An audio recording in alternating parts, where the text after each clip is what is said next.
votre émission high-tech, consacrée aux nouvelles technologies, tous les jeudis à 14h. Nouveautés, tendances, sorties, événements.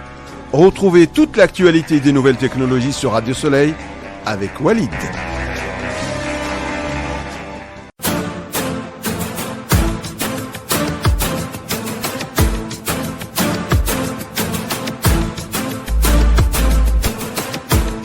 Bonjour chers auditeurs, nous sommes de retour avec Soleil High Tech sur les antennes de Radio Soleil.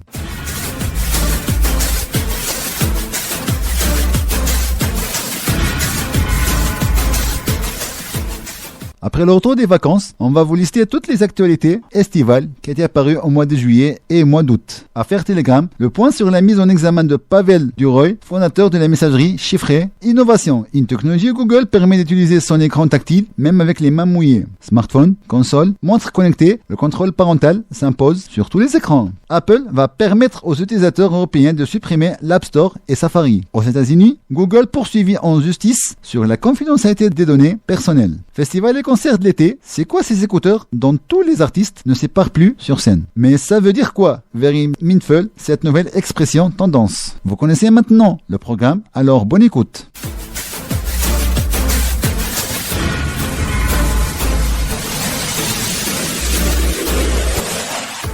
Samedi soir, Pavel Durov, le patron de la messagerie Telegram, a été interpellé après son atterrissage à l'aéroport du Bourget. Mercredi soir, il a été mis en examen et remis en liberté après une lourde contrôle judiciaire qui comprend une caution de 5 millions d'euros, l'obligation de pointer au commissariat 2 fois par semaine et l'interdiction de quitter le territoire français. Né en Russie en 1984, Pavel Durov est une figure de la tech dont la fortune s'élève, selon le magazine Forbes, à 15,5 millions de dollars, 13,5 millions d'euros. Le chef d'entreprise s'est depuis installé à Dubaï et a obtenu la nationalité des Émirats Arabes Unis cette année. Et en 2021, il est aussi neutralisé français grâce à une procédure rare sur laquelle Paris reste très discret. Selon une autre source proche du dossier, Pavel Durov a évoqué durant sa garde à vue ses liens avec Emmanuel Macron notamment. Les deux hommes avaient déjeuné ensemble en 2018. Une source proche du dossier a indiqué à l'AFP mercredi qu'une enquête concernant des violences graves avait été ouverte. Pavel Durov est soupçonné de s'être montré violent à l'égard d'un de ses enfants, son fils né en 2017. Les faits remontent à une période antérieure, lorsque l'enfant était scolarisé à Paris. 5 faits, 3 en Suisse et 2 hors en Suisse, sont dénoncés par ce fils qui aurait été victime entre avril 2021 et septembre 2022, alors qu'il avait 3 et 5 ans. Il est notamment fait d'état d'une commotion cérébrale à Paris. L'enfant vit aujourd'hui en Suisse avec sa mère. C'est celle-ci qui a déposé plainte dans ce pays en 2023. Le milliardaire aurait, selon l'édition russe de Forbes, 5 enfants de 2 femmes différentes. Il revendique en outre d'être le père biologique de dizaines d'enfants,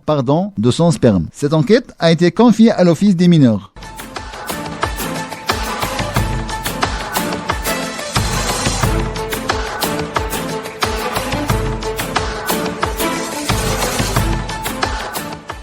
La sensibilité tactile adaptive, dont sont équipés les derniers téléphones Pixel 9 de Google, rend l'utilisation de l'écran tactile possible avec l'écran mouillé ou protégé par un film. Les smartphones Pixel 9, dernier né de la gamme de téléphones fabriqués par Google, sont disponibles à la vente depuis 13 août. À l'occasion de la sortie de son nouveau modèle, le géant américain a mis en avant plusieurs innovations proposées par l'appareil. L'une d'elles n'a pas bénéficié d'une importante publicité, mais elle se révèle très pratique, rapporte le média spécialisé Android Authority. Il s'agit de la sensibilité tactile adaptive. Cette fonctionnalité, révélée par nos confrères, permet en outre d'utiliser l'écran tactile de smartphone avec les mains mouillées, sans pour autant perdre en précision ni en efficacité. La technologie qui fonctionne aussi lorsque les utilisateurs ont placé un film de protection sur leurs écrans est activée par défaut sur les nouveaux téléphones. Un outil de ce type existait déjà sur le Pixel 8, mais la fonction installée sur les derniers téléphones de Google en date propose une caractéristique supplémentaire. L'adaptation à l'environnement fait automatiquement lorsque le système détecte un élément pouvant compliquer la navigation, que ce soit la présence d'eau ou d'une protection d'écran.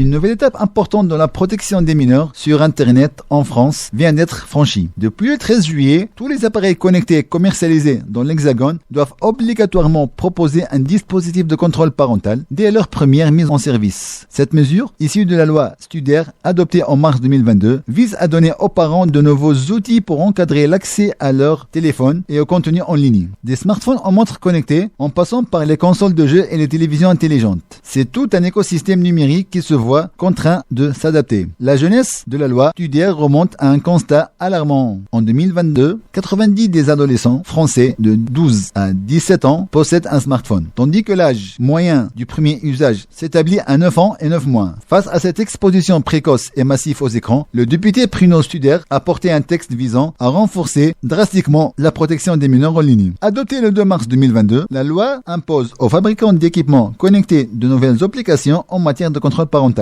L'idée est d'attirer l'attention des parents sur l'existence de ce dispositif de contrôle parental et de les contrôler directement au choix de l'activer ou non, expliquait le député lors des débats à l'Assemblée nationale. Cette approche proactive tranche avec les dispositifs préexistants, souvent méconnus ou sous-utilisés. En effet, une étude révélait que si 95% des parents déclaraient mettre en place des règles d'usage du numérique, seuls 44% configurent réellement un paramétrage de contrôle. Le champ d'application de la loi Studer est large, englobant une multitude d'appareils connectés. L'Agence nationale des fréquences ANFR précise que sont concernés tous les équipements permettant de naviguer sur Internet et disposant d'un accès aux magasins d'applications. Cela inclut les ordinateurs, les smartphones, les tablettes, mais aussi les télévisions connectées. Montres intelligentes aussi, les systèmes de navigation embarqués et enfin les consoles de jeux liseuses. Les fabricants doivent désormais intégrer un dispositif de contrôle parental gratuit et aisément accessible, capable de bloquer le téléchargement d'applications inappropriées et l'accès à certains contenus préinstallés. La NFR est chargée de contrôler le respect de ces nouvelles obligations et dispose d'un arsenal de sanctions exhaustif. En cas de non-conformité, l'agent peut mettre en demeure les fabricants, ordonner le retrait temporaire ou le rappel des produits du marché national et infliger des amendes peu allant jusqu'à 15 000 €. La mise en œuvre de la loi Studer soulève toutefois de nombreux défis pour l'industrie et la société civile. Les fabricants font face à ces obstacles techniques considérables pour intégrer ces dispositifs de contrôle parental de manière fluide et efficace. La NFR aussi a déjà relevé plusieurs écueils lors de ces tests préliminaires. Absence de proposition d'activation dès la première utilisation, mauvaise catégorisation d'applications ou encore interface plus intuitive. Ces difficultés techniques s'accompagnent de questionnaires éthiques. La collecte et le traitement des données des mineurs sont strictement encadrés, interdisant toute exploitation commerciale. D'autre part, les limites de ce dispositif apparaissent déjà. Le contrôle ne s'applique pas à la navigation web, laissant une faille potentielle dans la protection. Par ailleurs, cette législation française soulève des interrogations quant à sa compatibilité avec le principe de libre circulation des biens au sein de l'Union européenne.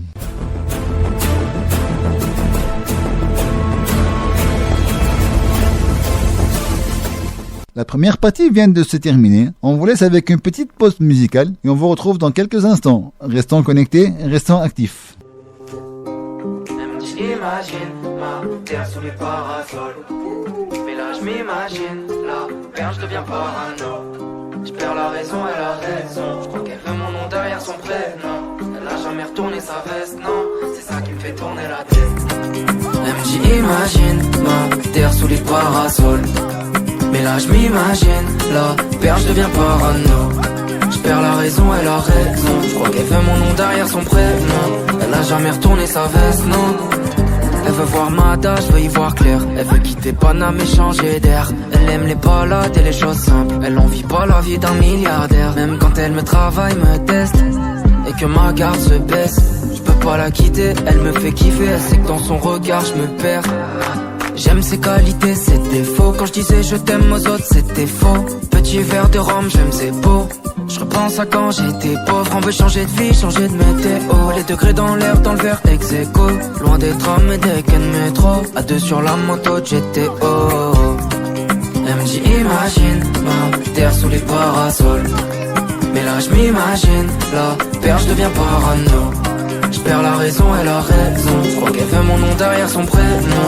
Elle a jamais retourné sa veste, non. C'est ça qui me fait tourner la tête. Elle veut voir Amerio, Buenos Aires, Rosario. S'en aller loin de Paris sur les terres de Dali. Partir loin des sirènes des Giro. Elle veut voir Venise, elle veut voir Amerio, Buenos Aires, Rosario. S'en aller loin de Paris sur les terres de Dali. Partir loin des sirènes des Giro.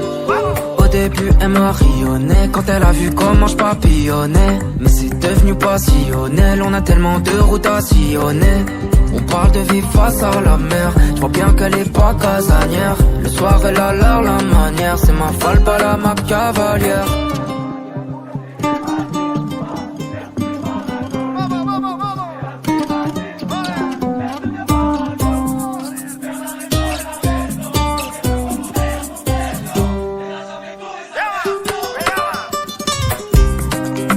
J'imagine ma terre sous les parasols. Mais là je m'imagine, la perche devient parano. Je perds la raison, elle a raison. Je crois qu'elle veut mon nom derrière son prénom. Elle a jamais retourné sa veste, non. C'est ça qui me fait tourner la tête. Imagine. Imagine. Imagine. Imagine.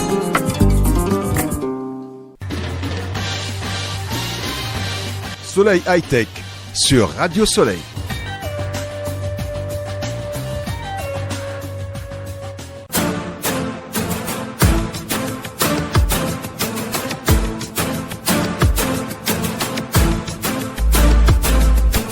De retour dans Soleil High-Tech, on poursuit avec vous la liste des actualités estivales de cette année.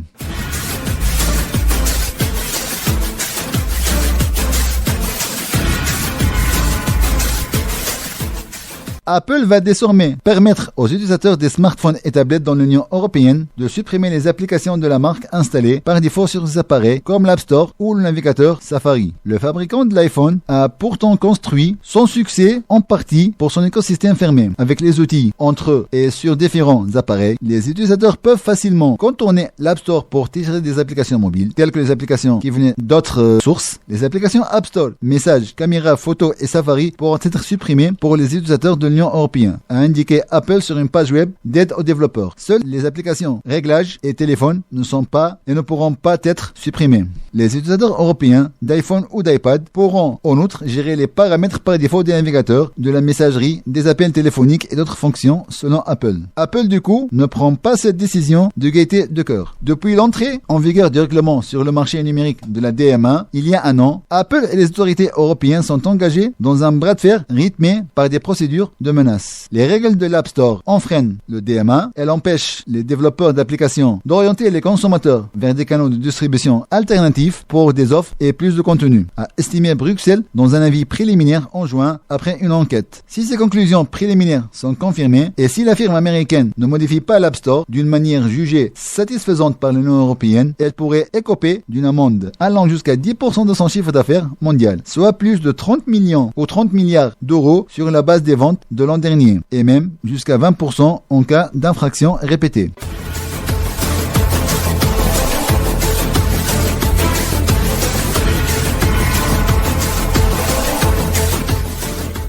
Mardi, une cour d'appel de San Francisco a décidé que Google devait faire face à des poursuites lancées par des utilisateurs de Chrome. Ces derniers accusent le géant américain d'avoir récolté sur son navigateur des données personnelles sans leurs accords. Dans les faits, les plaignants avaient choisi de ne pas synchroniser Chrome avec leur compte Google, comme leur messagerie Gmail ou leur compte sur YouTube. Ils pensaient ainsi, sur la base des termes indiqués par le navigateur au moment du choix, que certaines informations personnelles ne seraient pas collectées et utilisées par Google, détaille la cour d'appel californienne.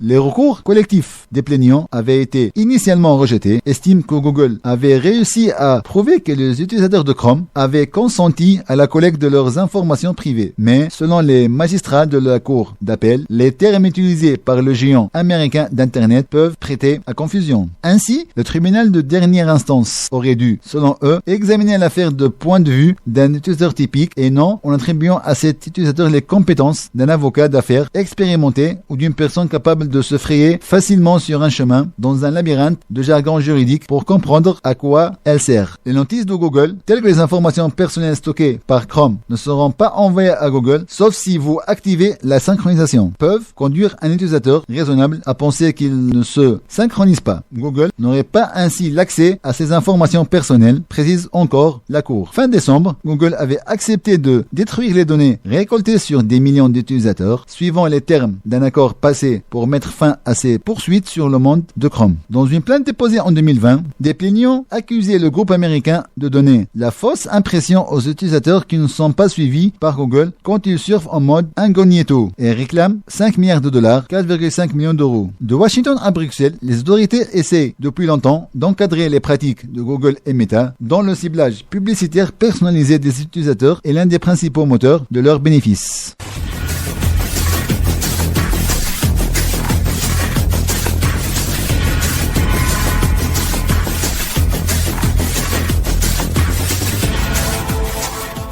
Concert festival, impossible de passer à côté. Désormais, la plupart des artistes sur scène emportent un durant tout le show et ne s'en séparent qu'une fois les derniers rappels effectués. Avec les IEM, chanteuses et chanteurs, musiciens et choristes vivent leur spectacle différemment. Mais à quoi leur servent des écouteurs rivés à leurs oreilles durant leur marathon scénique? Apparus dans les années 90, ces dispositifs auditifs sans fil, reliés à un récepteur accroché autour de la taille, sont utilisés dans à peu près 80% des festivals. Il existe soit des modèles standards, soit des modèles moulés pour parfaitement épouser les oreilles de leurs utilisateurs. Les IEM servent d'abord de retour pour la personne en qui est équipée. Un peu comme les classiques enceintes dites Edge, également appelées bain de pied, que l'on retrouve placées sur scène face aux différents artistes. Celles-ci reproduisent le son du concert avec un mix qui est propre à chaque artiste, mettant en avant sa voix ou son instrument afin qu'il ait une parfaite perception. Mais l'un des avantages des IEM, aussi l'isolation et la prévention des dangers d'une scène super bruyante. La firme allemande, bien connue pour ses casques audio grand public, est aussi omniprésente avec des dispositifs sans fil sur scène, ainsi que sur les plateaux télé. Mais l'utilisation d'IEM n'empêche pas la présence d'enceintes Wedge. Certes, les artistes les plus jeunes sont familiers avec ces outils. Ceux-ci leur offrent une plus grande liberté de mouvement. Ils profitent d'un son constant durant le spectacle, où ils se déplacent sur scène. Et c'est quand même plus facile de déplacer une partie d'oreillette que des enceintes qui pèsent plus de 18 kg. Rappelle Charlie Foursad. C'est une impression d'immersion différente entre le son d'un vrai public que l'on entend et celui d'un public au son travaillé et renvoyé dans les oreilles. Précise Charlie Foursad encore une fois. Reste de-delà autour du son, l'IEM possède une palette de fonctions inédites aux yeux et aux oreilles du grand public. On peut cependant avoir une petite idée de ces possibilités lorsque l'on voit le présentateur du journal télévisé recevoir une info depuis la régie dans le dispositif qu'il porte aussi. On me dit dans l'oreillette que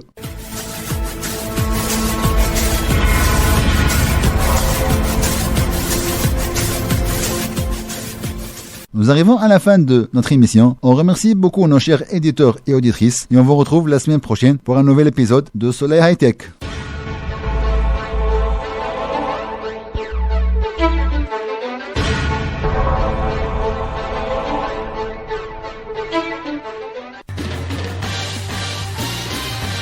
Soleil High Tech sur Radio Soleil.